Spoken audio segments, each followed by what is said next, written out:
Good morning. I want to welcome you back to our discussions on meditation. This morning again I meditated probably about 20 minutes. First I did yoga.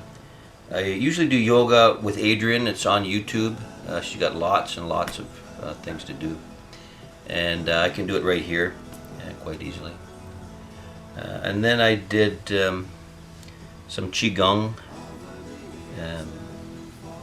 I think it was a liver cleansing today. Qigong is a type of Chinese exercise that's like, Tai Chi is a form of it. Slow moving exercises that really produce good positive energy. I remember when we first started doing it, my son and I, we were doing this Qigong and we could feel energy. Even now from that practice I could feel the energy. Kind of a pressure between the two hands. Excuse me. But that's chi. That's loving energy. That's divine energy. We all have it. It's nothing special. It is something special, but it's nothing special that I have it. It's special because we all have it. If that makes any sense. Anyways, today I thought I would talk about in meditating, which is simply sitting still, sitting quietly. And then addressing those reasons why we can't in a loving and kind way. Sometimes we'll run into a situation where the mind just has got so much going on. You're lost. You don't know what to do.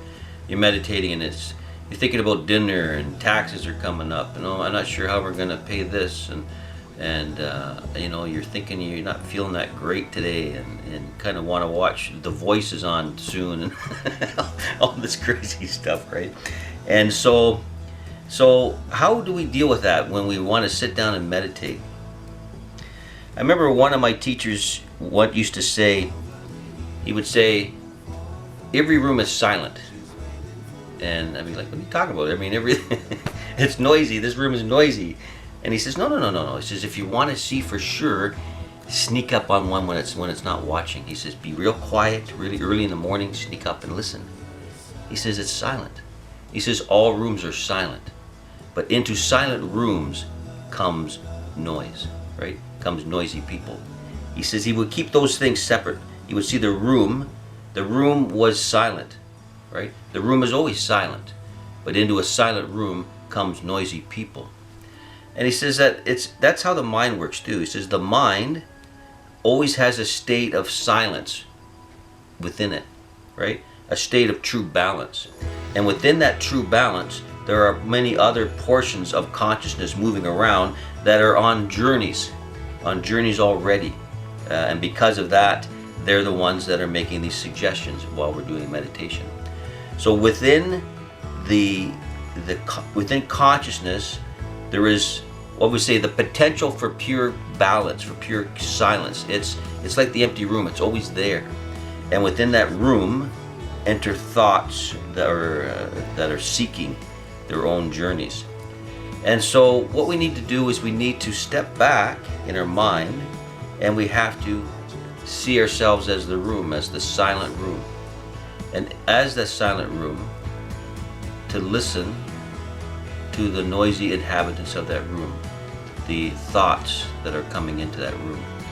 And when I say noisy, I don't mean that they're disrespectful or anything like that. They're there for a reason. They're a balance of some sort. We just need to adjust the balance if we don't want them to overwhelm us all the time. And we do adjust balances not by being the boss, because these are all aspects of us. And so invariably they'll have the same power as us in a sense. If we fight head on, 50-50, I mean, it's 50-50 in a sense. You cannot really overcome yourself through brute force, because whatever force you are applying can be applied against you, right? So it's impossible. So that is why we have to use cooperation, love, trust, these types of qualities to build any relationship, not just one within meditation, the meditative mind. But we sit silently as the room and listen to the noisy objects in the room. And one by one we can listen to them, and we don't have to attack them or anything like that, just listen. And so in a way you are becoming the part of consciousness that's still, watching the parts of consciousness that are in movement, because they're seeking in narrow ways, right? And so in this way, you are lifting yourself up out of the state of constantly seeking into a state of peacefulness, and from that peacefulness, you're looking at your states of seeking. And if you get good at it, you begin to sit in that state of silence, watching your thoughts. You can sit in that state of silence, watching the thoughts of others, or watching the, when people are talking to you. Not always listening or thinking about the next thing you're going to say, because you're in a state of silence. You will see that part of you sometimes forming those things, but you can watch those too. So you stand in the middle, watching, the interaction in a sense, and it's able to bring great clarity. So that was what I wanted to talk to you today about, and just a little hint about how to overcome, that constant flood of thinking.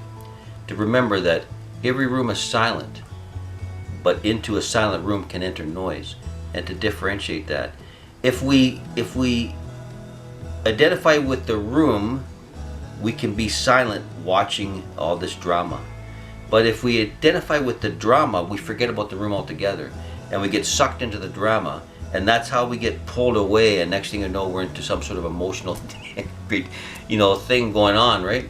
So this is how we avoid emotional dramas, is by being the room, watching the drama, and not being sucked into the drama and forgetting about the peaceful states that we can be in altogether. And so I hope that helps you a bit.